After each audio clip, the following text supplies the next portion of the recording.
The ocean has always held a language older than any spoken by humankind, a slow, rhythmic murmur shaped by tides and moonlight. In quiet nights it becomes a voice, coaxing wandering souls to listen, to lean closer, to sense the secrets sleeping beneath its surface. Among those secrets, older than kingdoms, gentler than prayers, and more dangerous than storms, is the legend of Otohime, the pearl-born princess of the deep. Her story is not merely told, it is felt, swelling like a current that pulls at the edges of the heart. Those who speak of her never agree on the details, but all agree on the sensation she leaves behind, a trembling warmth, a longing that tastes of salt and memory, as if one had once touched her hand in a forgotten dream. In ancient times, the ocean was not only a realm of fish and shifting waters, it was a layered kingdom, each depth holding spirits that mirrored the tides of human emotion. Among them lived Otohime, daughter of the Dragon King of Ryugujo, the palace beneath the waves where time ebbs differently. It is said that the palace glows with mother-of-pearl light, with coral pillars that hum soft melodies and gardens where luminous fish drift like lanterns. Yet none of these wonders stirred the mortal world as deeply as Otohime herself. She moved with the quiet grace of a tide retreating at dawn, and her eyes carried the softness of moonlit water. But beneath her serenity lay a deeper, unspoken ache, the longing of someone who watches the surface forever from below, wondering what warmth might exist beyond the shimmering veil. Her name is whispered on shorelines not because of her royalty, but because she is the embodiment of the ocean's most dangerous truth. Beauty that calls to the lost, desire that feels sacred, and a promise of closeness that may cost more than it gives. Fishermen claim that sometimes, in moments when the sea lies calm like a sheet of glass, they feel a gaze upon them, gentle, curious, yearning. Some swear they hear a breath of melody drifting from nowhere, a soft hum that floats between the waves. That melody, they say, is Otohime's voice, brushing the world above as delicately as foam touches sand. But the myth does not draw its strength from the idea of a princess alone in her palace. It thrives because Otohime represents a boundary, one of the oldest in existence, between surface and depth, between breath and water, between what is safe and what is irresistibly forbidden. To speak of her is to remember the tension of standing on a shore at dusk, the urge to step forward, to let the water embrace your ankles, then your knees, then your chest, until you cannot tell where you end and the sea begins. The myth is a reminder that the ocean gives, but only after it takes. They say Otohime's presence could be felt long before she was seen. The waves would shift into a strange softness, the wind would fall still as if holding its breath, and the world would blur into that dreamy hush that sits between waking and sleep. Travelers would pause, sensing something watching them with tenderness rather than threat. A fisherman alone in his boat might glance over the side and see, just for a heartbeat, the silhouette of a woman drifting below, her hair flowing like threads of night, her fingertips brushing the underside of the waves. He would blink and she would vanish into shadow, leaving behind a warmth in his chest that ached without explanation. What makes the myth addictive is that Otohime is neither siren nor savior. She is not a creature who drags mortals down, nor a goddess who rescues them. She is desire itself, quiet, patient, and profound. She does not call people to their doom, she calls them to their truth, the truth they hide from the world, the truth that sometimes the thing one longs for is also the thing one fears most. Thus her myth is not simply a tale of the sea, it is a mirror held to anyone who has ever wanted something luminous, knowing it might dissolve upon touch. In the earliest whispers passed from village to village, Otohime was described not just as beautiful, but as a presence that made people feel seen. A fisherman mourning a lost loved one would feel a lightness in the air, as if someone were gently lifting the weight from his chest. A traveler carrying guilt would find the water still and inviting, as though offering forgiveness. She was the ocean's empathy made flesh, a paradox of softness and unknowable depth. Those who encountered her left changed, not because she demanded it, but because closeness to her stripped away the walls they had built around themselves. Yet no legend survives centuries on gentleness alone. There is always the shadow behind the beauty, the danger woven into the longing. Otohime belonged to a realm where mortals do not survive.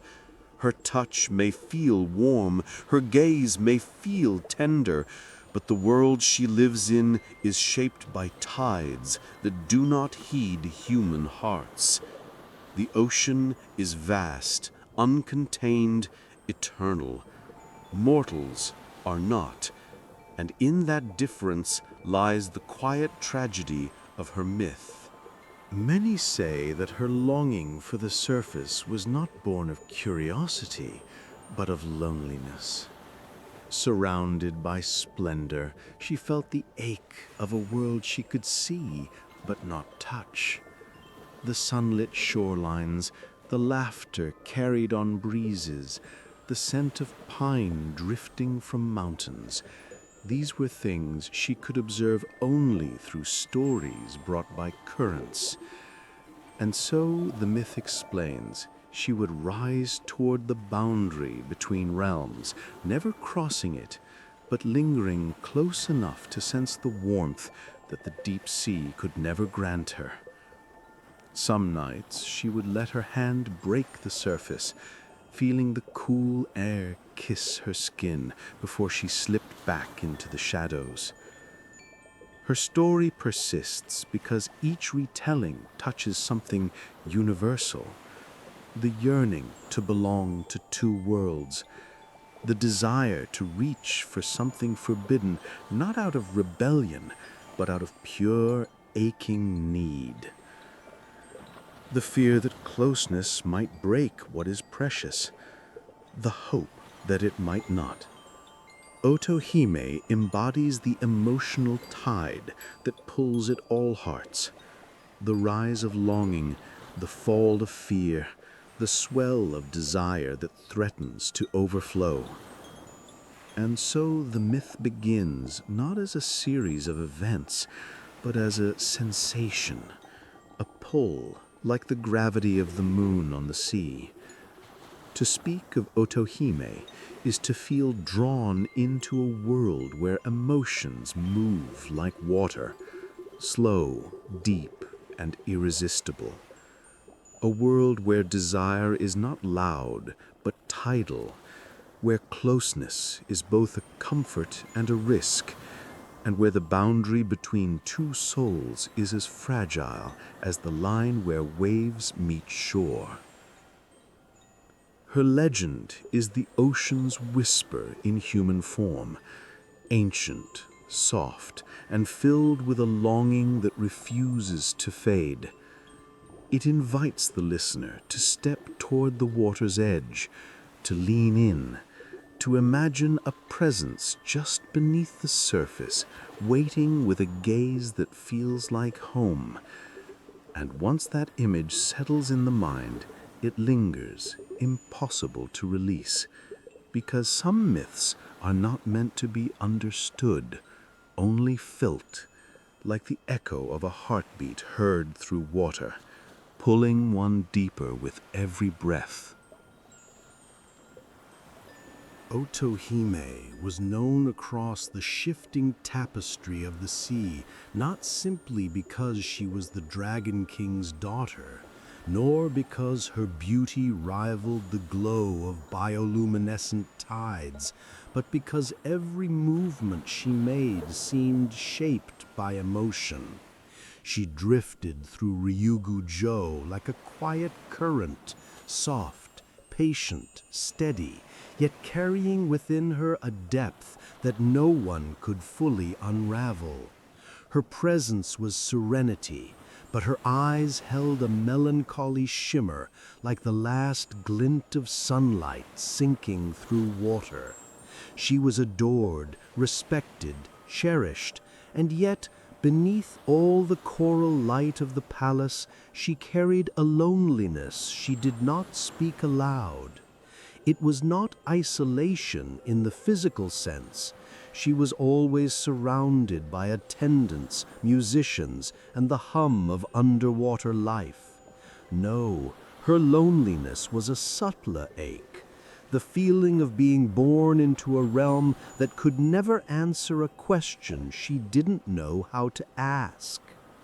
She had grown up in a world of stillness and wonder, where time flowed differently, where the ocean's pulse dictated the rhythm of existence. But there was a warmth she sensed missing, a warmth whispered in the tales carried by drifting currents, tales of the surface, of mortals who laughed without restraint, cried openly, and loved with a wavering, imperfect tenderness that fascinated her. In her quietest moments, she envied them, their fragility, their impermanence, their ability to feel so deeply that even pain became proof of life. Otohime felt deeply too, but the ocean demanded composure from its princess. She was expected to embody calm, to glide gently, to smile with the untroubled grace of water. And so she did. But inside her, tides rose and fell in patterns no one witnessed. Her allure came not from flawless beauty, though she certainly possessed it, but from this hidden tension, serenity wrapped around unspoken yearning. Those who saw her sensed it instinctively, a softness tempered by longing, as though she were always waiting for a voice she had never heard, yet would know instantly if it ever reached her. That yearning made her irresistible, not just to mortals, but to spirits and gods who felt drawn toward her without understanding why. The counterpart to Otohime's story, the mortal who would cross into her orbit, was a wandering soul whose life had never quite aligned with the expectations of the world above. His name varies depending on the teller. Sometimes he is a fisherman from a humble coastal village, sometimes a traveler seeking meaning in the hush of distant shores, occasionally a poet or musician whose heart beats too loudly for the quiet life he was born into. What matters is not his profession, but the emotional thread that ties all versions of him together. He is someone who doesn't fully belong in the world of men. He is restless, but not aimless, gentle, but not fragile. He lives as though the ocean's breath has always lingered on his skin, as if some part of him has been listening for a whisper from the deep long before he even knew to name it. People around him often sense a quiet strangeness.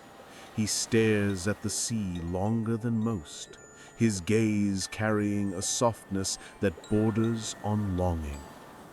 Some say he dreams too vividly, claiming he hears melodies rising from the waves. Others say he seems haunted, not by tragedy, but by desire for something he cannot define.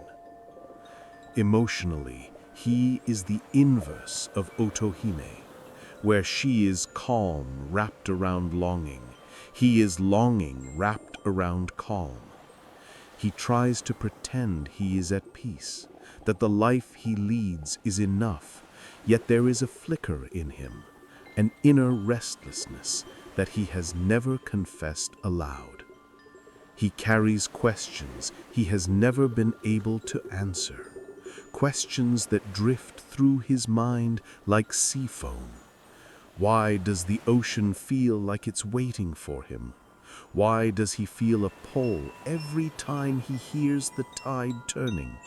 Why, in the moments just before sleep, does he sense a presence, gentle, warm, achingly familiar, that he cannot name? In stories told by coastal firesides, he is described as someone with eyes that seem to search even when resting, with hands that move slowly as though he is always listening to something distant. His emotions are woven directly into his character. He is earnest but guarded, hopeful yet hesitant, carrying a deep well of tenderness that he rarely lets others see. It is this emotional complexity, not dramatic acts or grand ambitions, that makes him the perfect counterbalance to Otohime. Where she is an immortal shaped by the ocean's eternity, he is a mortal shaped by time's impermanence. Where she lives in a world where emotions ripple gently beneath composure, he lives in a world where emotions crash like waves, raw, uncontrolled, and powerful. Where she yearns for warmth and the right to feel freely, he yearns for connection and the sense that something in his life carries meaning beyond the ordinary. They are not opposites, but reflections. Two souls shaped by longing, moving in different directions, yet toward the same point. Even before their first meeting, a meeting fate has been quietly preparing, like a tide pulling back in anticipation. There is chemistry between them. It exists in the currents that brush against his boat on sleepless nights, in the soft flicker of curiosity that rises in Otohime whenever she senses a disturbance near the boundary between deep and surface, in the restless dreams he has of swimming through warm, glowing water without ever running out of breath, in the moments when she drifts near the surface and feels her heart tighten as though someone far above is thinking of her. This chemistry is subtle, invisible, yet undeniable, like two notes of a melody that harmonize even before they are sung together. It is what makes readers crave the moment they finally meet, not because one rescues the other or because destiny demands it, but because their emotional worlds already lean toward each other, like waves drawn toward shore. Their contrast creates the magnetism. Otohime embodies the stillness of deep water, the quiet, the restraint, the ancient calm. He embodies the movement of tides, the change, the searching, the vulnerability. She is timeless, but longing for a fleeting emotion that immortality cannot provide. He is temporary, but longing for a connection that feels eternal. She yearns to feel. He yearns to belong. She listens for a warmth she has never touched. He listens for a voice he has never heard. These disparities are not barriers, they are the gravity between them. And though neither knows it, each has already begun to dream of the other, not in images, but in sensations. Otohime feels warmth brushing her skin when she closes her eyes, warmth no underwater light could ever mimic. He feels a presence in the water's rhythm, a soft yearning carried on every wave. It is as if their souls recognize one another before their eyes ever meet, drawn together by a longing older than their lifetimes. Together they form a tension as natural as the ocean itself, a balance of calm and storm, depth and surface, immortality and fleeting life. It is this tension, this quiet emotional gravity that makes their eventual interaction inevitable, intoxicating, and achingly beautiful. Desire began long before they touched, long before words were exchanged. It began as a whisper, a quiet tremor in Otohime's heart whenever she drifted too close to the boundary where light broke the surface. It began as a tightness in the mortal's chest whenever he stared across the water at dusk, the horizon pulsing with colors that felt like a promise. Neither knew the other's name, and yet a tension slowly coiled through their lives, delicate at first, then unmistakable, like the tide gathering strength before rising. For Otohime, the conflict was woven into her very being. She had been raised to embody the calm of the ocean, to be a mirror of her father's dignity and her palace's eternal peace. Duty surrounded her as tightly as the currents that flowed through the coral halls. She was told that the surface was not for her, that mortals were fragile bursts of life, unpredictable, short-lived, unfit for the delicate balance of the deep. And she believed it, or tried to. But the longing inside her was stubborn. It stirred whenever she sensed warmth she had never known, stirred when tales of mortal hearts reached her through resonant shells and drifting currents.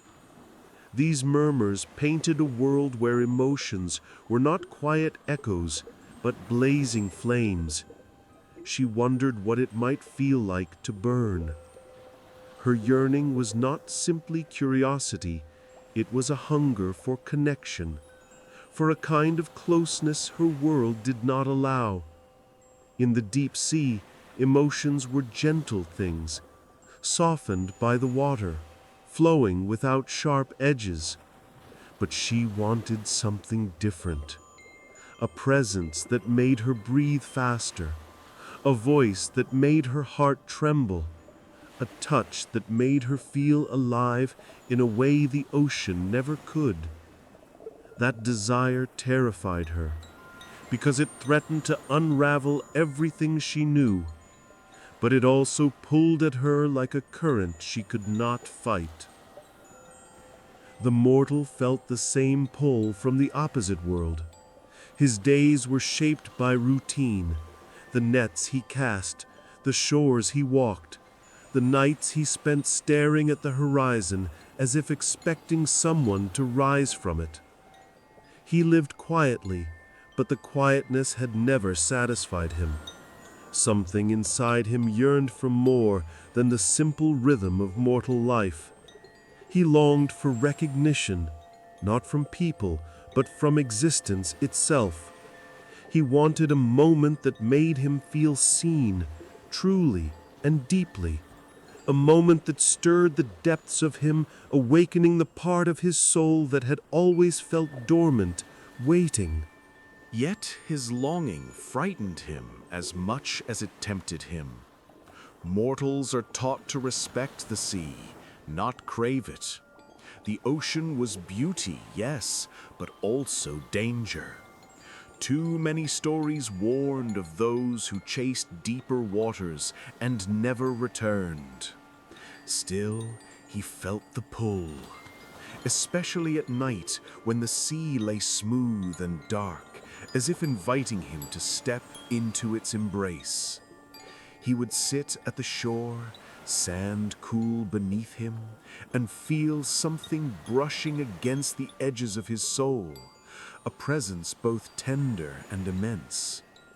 It made his heart ache with a sweetness he could not explain. At times he thought he saw a faint glow beneath the waves, a shimmer that moved like a heartbeat. But when he blinked, it vanished, leaving only longing behind. Their desires grew in tandem, mirrored across the realms. Yet desire, when unanswered, becomes tension. And tension, when stretched between worlds, becomes conflict. Otohime felt it first as restless energy. She would drift through the palace with eyes that no longer lingered on the coral lights. Her attendants whispered amongst themselves, sensing a shift in her aura, a subtle quickening like a current rushing beneath calm waters.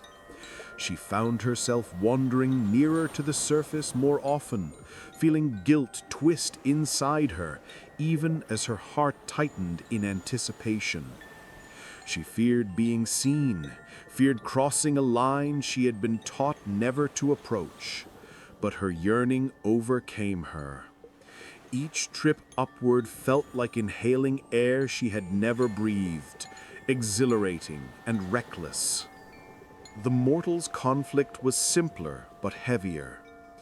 His world was not built to embrace the impossible, yet the impossible kept calling him. He felt out of place among people who found contentment in predictability. How could he explain that every time he heard the waves, he sensed a presence waiting? How could he confess that his dreams were filled with glimpses of a woman who moved like moonlight underwater? He feared being dismissed as a man touched by loneliness or madness. And so he stayed silent, carrying the weight of longing alone. What made their desire dangerous was not merely the difference between mortal and immortal, or surface and depth. It was the fact that both of them felt something they could not name, a pull powerful enough to bend the rules of their worlds. Otohime's father, the Dragon King, sensed the shift in her. His gaze sharpened whenever he found her hovering near the boundary. He reminded her of her duty, of the fragility of mortals, of the dangers that lay in crossing realms. His words were filled with genuine fear. Fear that she would be hurt, fear that the balance between sea and land would ripple into chaos. But his words only deepened the conflict within her. The more she was told to stay away, the more the yearning inside her grew, like a rising tide pressing against a shore. For the mortal, the danger was more intimate, the fear of surrendering to something he did not understand. Desire made him vulnerable. It stripped away the protective layers he had built, restraint, logic, caution. At times he felt himself leaning too close to the edge, drawn by a presence he could not see. He feared losing himself, feared the ocean's vastness swallowing him whole. Yet every time he tried to pull away, the longing returned, stronger than before. Desire escalated, not through action, but through proximity. Otohime began lingering within sight of the surface, letting her silhouette drift in the filtered light. The mortal, without knowing why, began rowing farther from shore on calm nights, guided by instinct rather than will. Their worlds inched closer, their hearts already reaching for each other, even as their minds whispered warnings. It was a sensual pull, not explicit, but intimate in its emotional intensity. The air above the waves felt warmer when she neared. The water felt gentler when he approached. Neither knew the other's name, yet their souls touched in the quiet space where realm met realm. Sometimes, in the softest hours before dawn, Otohime would let her hand rise above the water's surface. The mortal, far away, would feel a sudden warmth brush his skin, though no wind blew. The connection was invisible, intangible, but undeniable. It made them crave each other without fully understanding why. This was the heart of their conflict, desire not chosen, but discovered. Desire that felt inevitable like gravity. Desire that threatened both their worlds. She wanted freedom to feel. He wanted meaning that could anchor him. She wanted warmth. He wanted wonder. Both wanted connection, deep, consuming, and sacred. Yet their worlds warned them that such closeness could break them. And still, desire rose, slowly, surely, like a tide no force could turn back. The night their worlds finally touched was not marked by any storm, omen, or celestial sign. It was an ordinary night, quiet, soft, wrapped in the silver breath of a full moon. And yet, beneath that quietness, something stirred with the certainty of a tide that had risen for centuries, waiting only for this moment to break. Otohime felt it before she even reached the surface, a trembling in the water, a warmth that pulsed through the depths like a heartbeat too large to belong to any creature she had ever known. It called to her, unmistakable and intimate, as if the ocean itself whispered, "Go." She rose through the dark water, her movements slow but driven, each stroke pulling her closer to the shimmer of moonlight above. Her heart, usually steady as the tides, thundered within her chest, an unfamiliar rhythm, exhilarating and frightening. She had come close to the surface many times, lingering in that fragile space where worlds grazed each other. But tonight felt different. Tonight the boundary felt thinner, softer, as if the sea itself wanted her to cross it. At the same moment, far above, the mortal drifted in his small boat, unable to sleep, unable to explain why he felt an ache in his chest so profound it bordered on pain. It was as though something brushed against his soul, warm, inviting, familiar, in a way that defied logic. He held his breath as the water around him grew impossibly still. No breeze, No waves, just the quiet hum of something approaching, something he had been waiting for without knowing it. When Otohime emerged, she did not break the surface with a splash. She rose like a quiet revelation, her silhouette illuminated by moonlight, water cascading down on her as if unwilling to let her go. The mortal gasped, not out of fear, but from the shock of recognition, of longing snapping into form. It felt as though he had known her forever, yet was seeing her for the first time. His breath trembled, and in that trembling he felt his life before this moment slipping away like sand through fingers. He didn't move. He couldn't. The world had narrowed to her. For a heartbeat, neither spoke. Words would have felt too small. Otohime looked at him the way one looks at a memory that had suddenly taken flesh, softly, reverently, with disbelief tangled in yearning. Her eyes held depths he had only glimpsed in dreams, eyes that shimmered with tenderness and an ache so palpable he felt it in his bones. She reached her hand toward him, hesitating only once. Her fingertips hovered just above the edge of the boat.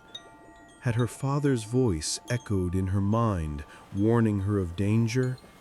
Perhaps, but the pull in her heart drowned every caution.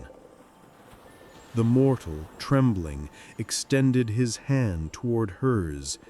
His chest tightened as their fingers drew close, not touching yet, but alive with a current that leapt between them. It wasn't magic in the traditional sense. It was something older, something that felt like recognition carved into their souls long before birth. When their fingers finally brushed, the world shifted. It was a touch so gentle it could have been mistaken for an accident, but its effect was seismic. Otohime inhaled sharply, a sound soft and raw, as warmth surged through her, filling the spaces where longing had lived for so long.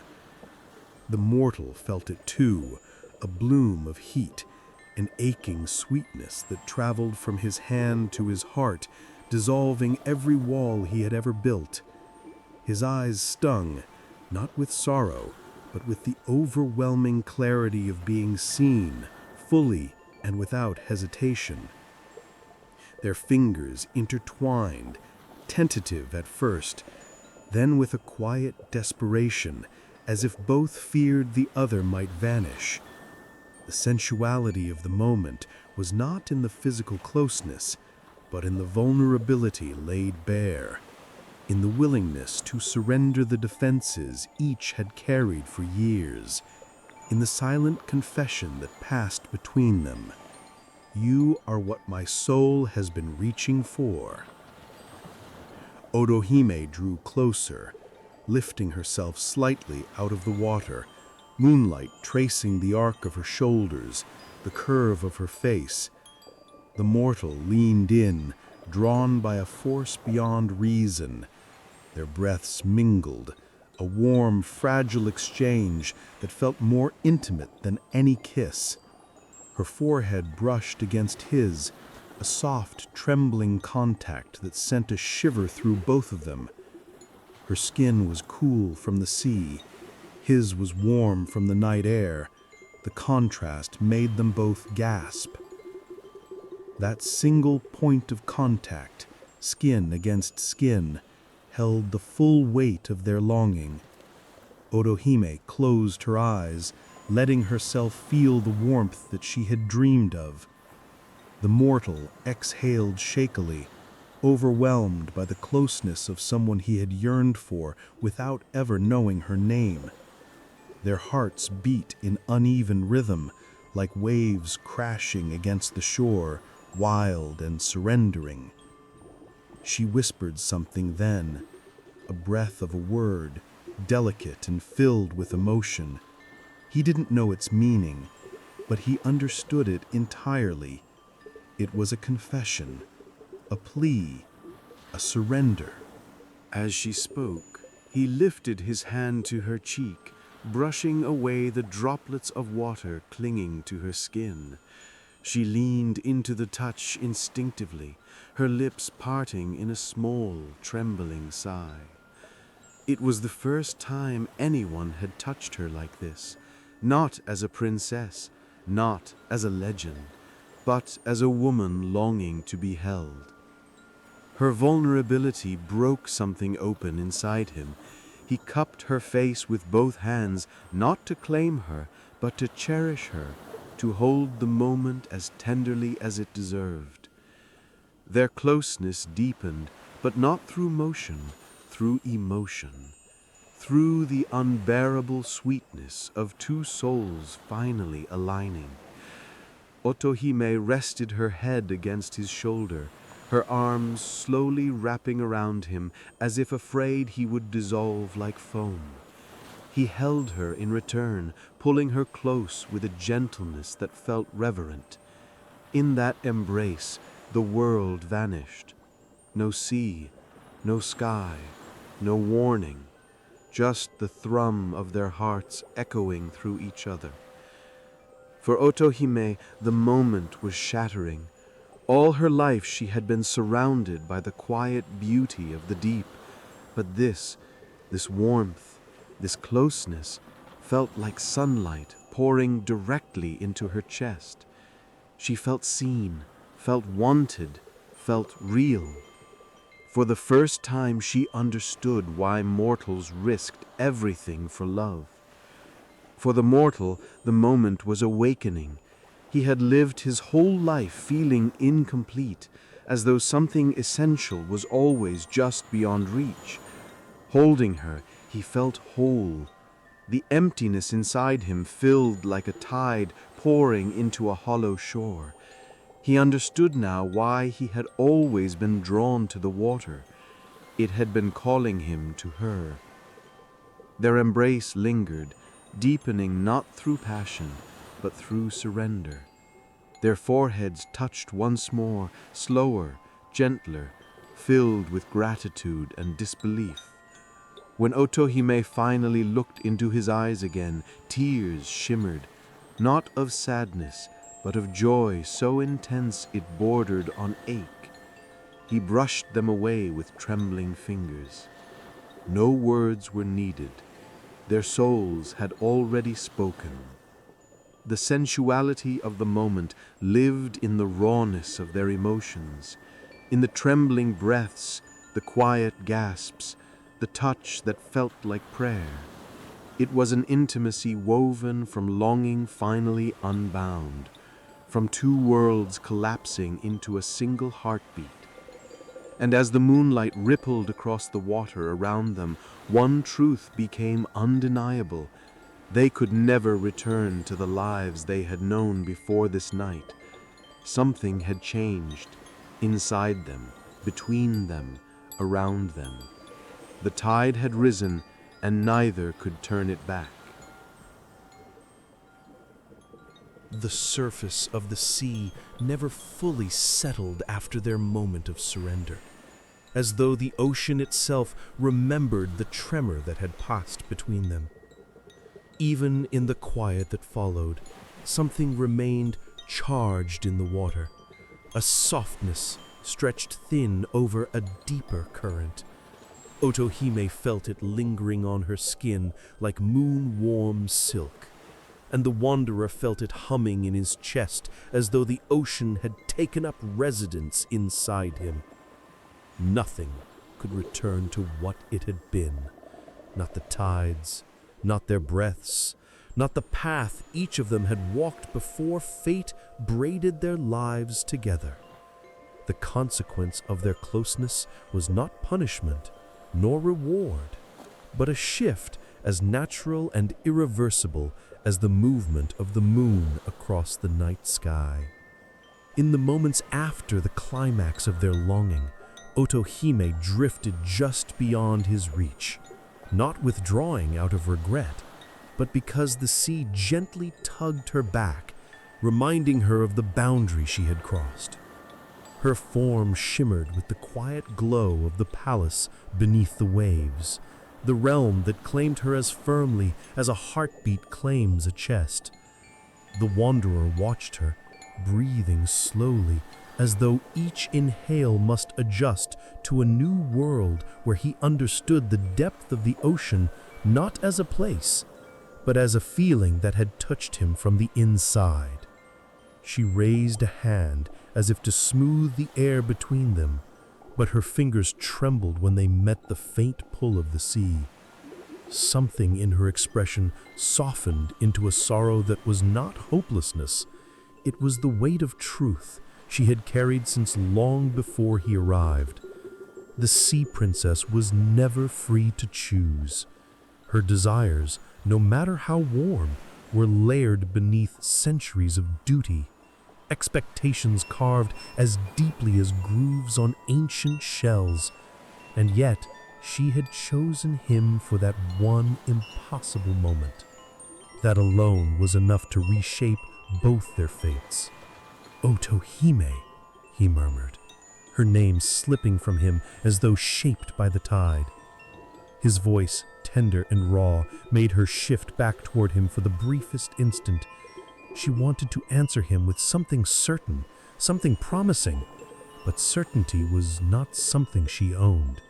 So instead, she let her eyes deliver what words could not: affection, gratitude, and the ache of parting she had hoped never to know.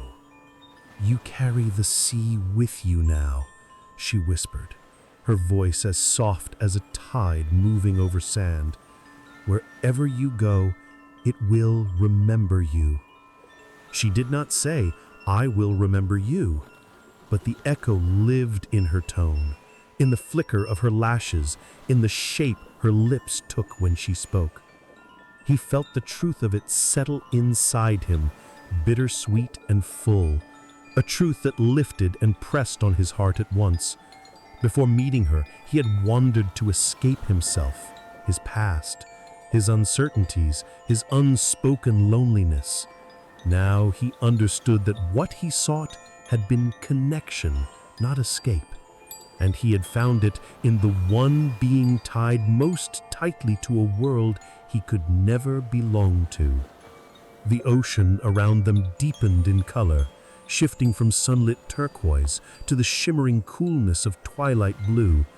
The palace below them, Ryugujo, glowed faintly like an ember cradled beneath the waves, urging Otohime closer. She felt the summons like a gentle hand closing around her wrist. Her realm needed her. The tides needed her. Even her wandering heart, filled with longing, knew she could not remain suspended between two worlds. The wanderer sensed it too, that the time they had stolen could not stretch into forever. Yet he stepped closer, not to cling or plead, but to honor the gravity of what they shared. The water around him shimmered with fragments of the palace's red-gold light, painting his silhouette in the colors of her world. He looked like someone touched by myth, as if the sea had briefly claimed him as its own. "You changed me," he said softly, "without taking anything from me." Her lips curved, not into a smile, but into something quieter, more fragile. "And you reminded me I was not made only of duty," she replied. "You showed me I still had a heart that could move like waves, unpredictable, wanting, alive." For a moment, the ocean paused, as if listening. Otohime drifted closer again, close enough to feel his breath warmed the surface of the water between them.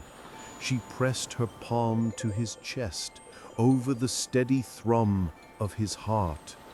Her touch carried the coolness of the deep sea and the warmth of their shared longing.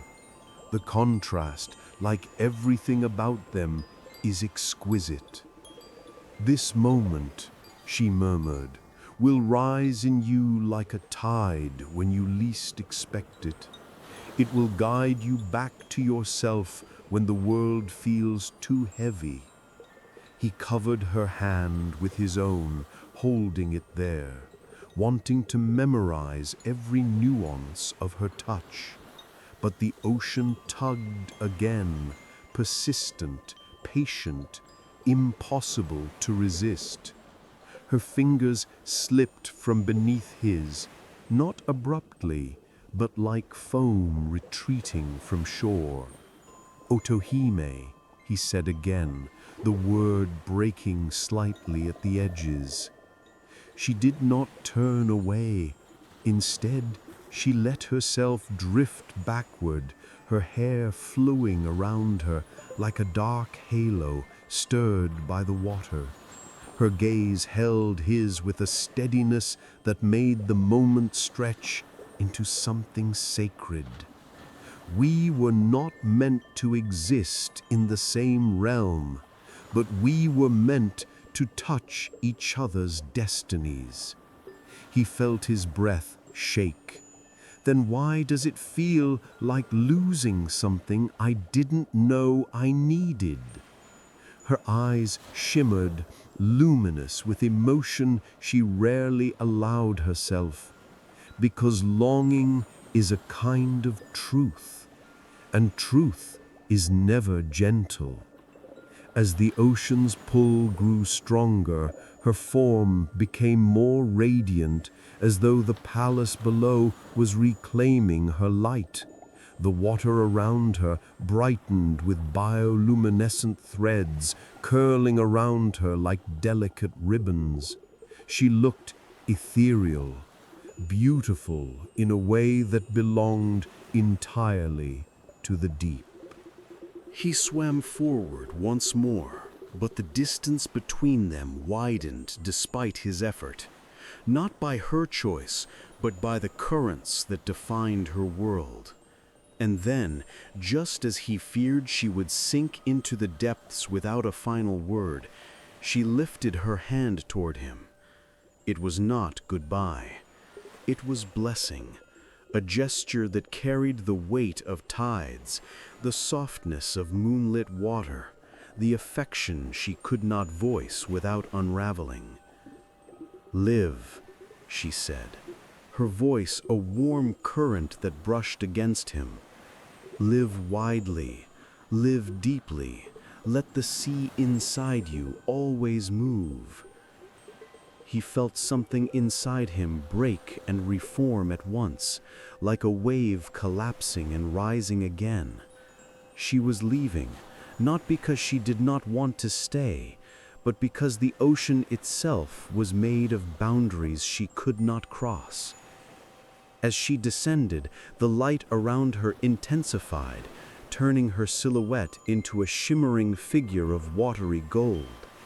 The palace opened like a luminous flower beneath her, its gates welcoming their princess home. He watched until her shape dissolved into the glow, until only the memory of her remained suspended in the water. When she finally disappeared, the ocean fell silent. Not empty, changed. The wanderer floated alone above Ryugo-jo, the weight in his chest heavy but clear. He felt no bitterness, only a profound sense of having touched something vast and tender, something that would echo in him for the rest of his life. He lifted a hand to the water where she had last been and felt a tremor, as though her presence still moved faintly in the currents. Then, slowly, he swam upward toward the shimmering surface. When he broke through into the open air, the sky greeted him with an early dawn, soft pink and pale gold spreading like delicate brushstrokes. The world looked different, not because it had changed, but because he had. The wind tasted faintly of salt and memory. His heart beat with a rhythm that felt both earthly and oceanic. He stood on the shore, droplets rolling down his skin like tiny pieces of the palace he had left behind. The waves curled gently around his ankles, whispering her name, whispering his own, whispering the echo of a moment that had altered two realms. And as he gazed out at the endless horizon, he understood. Some loves are tides, brief in form, eternal in effect. Some encounters do not stay, but they reshape. Some beings touch a soul only once, yet leave currents that move through a lifetime. He closed his eyes. The tide breathed in. The tide breathed out. And the sea, faithful to its promise, remembered him.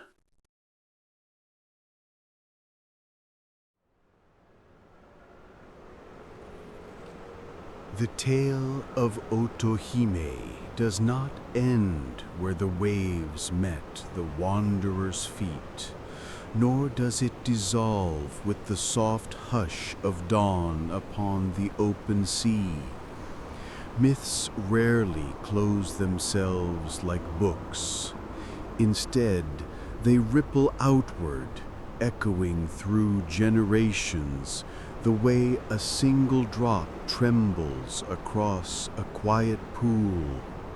What happened between the sea princess and the wanderer was more than an encounter.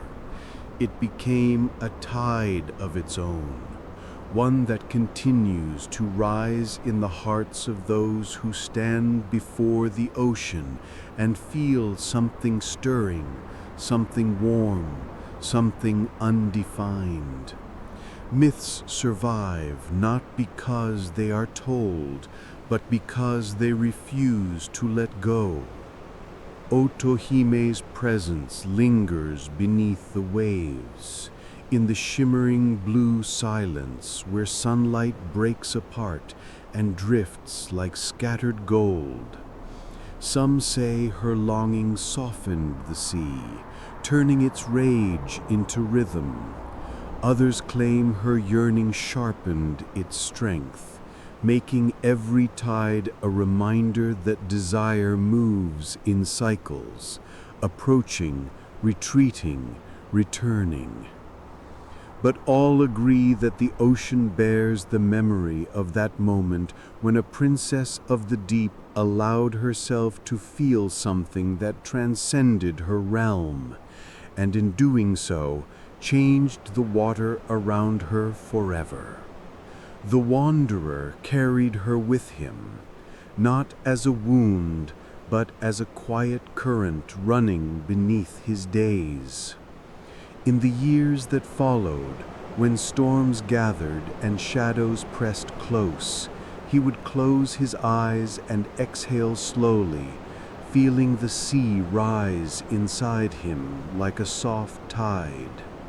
There, in the depths of memory, Otohime's voice lived, a whisper of water and warmth, telling him to breathe, to move, to live. And so he did. He walked the world as though carrying a piece of the ocean within his ribs, a secret light only he could feel. People he met along the way noticed something in him, an unspoken depth, a calm that felt vast and strangely luminous. They asked him where he had learned such stillness, such quiet intensity. He only smiled, a faint curve shaped like a tide brushing shore, and said the sea had taught him. They assumed he meant storms and winds. He meant the way longing can be tender, the way desire can break and mend in the same instant, the way love, even fleeting, can carve a new rhythm inside a life. Otohime's myth endured in the world above, not because of her beauty or her status as a princess, but because she embodied the oldest truth whispered by the ocean, that longing is not weakness but a force, soft as foam, deep as trenches, unstoppable as tides. Those who heard her story felt something tremble inside them, a quiet recognition that desire, whether met or unmet, shapes us. It awakens the parts of us that were sleeping. It reminds us we are alive. Fishermen claimed to see her silhouette on calm nights, her form glimmering just beneath the surface, watching the moon's reflection with the same tenderness she once showed the wanderer. Travelers spoke of dreams in which her voice guided them away from peril, her touch cool and steady against their hearts. Sailors whispered that when the sea became too still, it was because Otohime was listening. When waves rose unexpectedly gentle, it was because she was remembering. Myths twist through the world like currents, subtle, impossible to catch, but always felt. Some versions of the tale insist she returned to her palace and never again touched the world above. Others say she sometimes rises to the boundary between realms, letting her gaze drift toward the shore where she once reached for a human heart, not to break rules, not to reclaim what she lost, but to honor the shape that love left inside her. Even immortals carry echoes. Even princesses feel the imprint of a moment that changed the pulse of their existence. It is said that Otohime's longing shaped the way coral grows around Ryugu-jo, curling tenderly like hands reaching for warmth. The palace walls, once rigid and cold, began to glow with softer light, peach gold and gentle, like dawn beneath water. Her sisters noticed the shift, though they did not ask. They saw the way she moved with a new grace, sorrowful but radiant, as though something within her had been broken open to reveal an ocean of tenderness she had hidden for centuries. Otohime did not deny what she felt.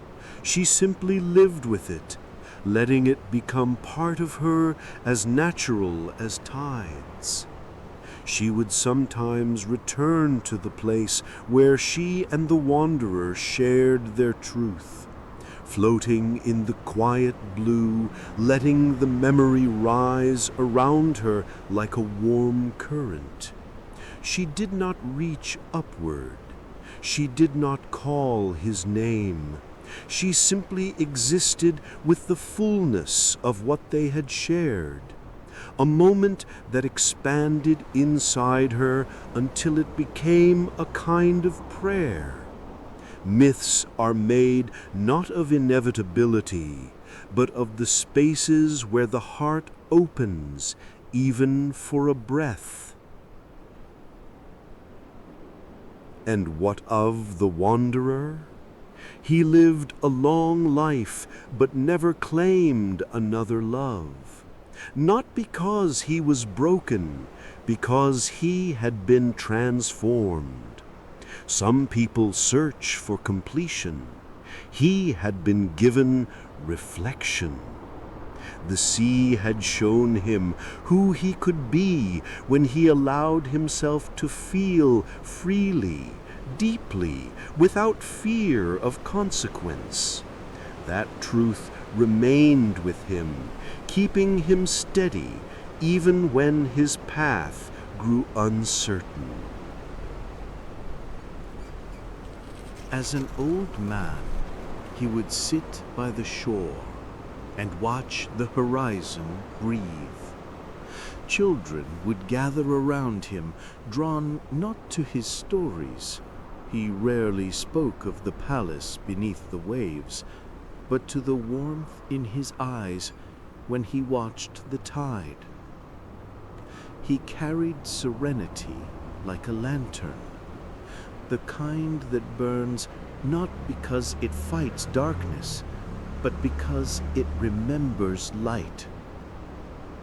On the night he passed, the sea rose higher than usual, gentle but insistent, as though reaching for him one last time.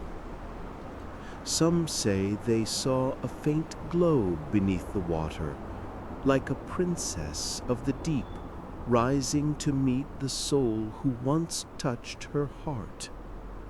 Others claim a soft current wrapped around his feet before he slipped into his final rest, carrying him somewhere warm, somewhere known.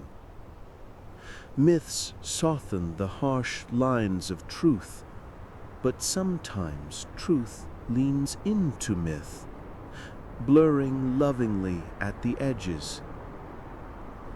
The ocean still whispers their story, in the sigh of waves against cliffs, in the hush of tide on moonlit sand, in the quiet pull one feels when staring at the sea too long.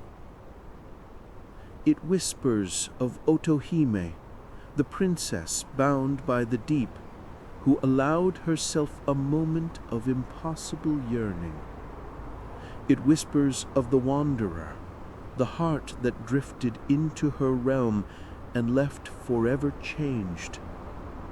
It whispers of boundaries crossed, of sorrow held tenderly, of love that needed no permanence to become eternal.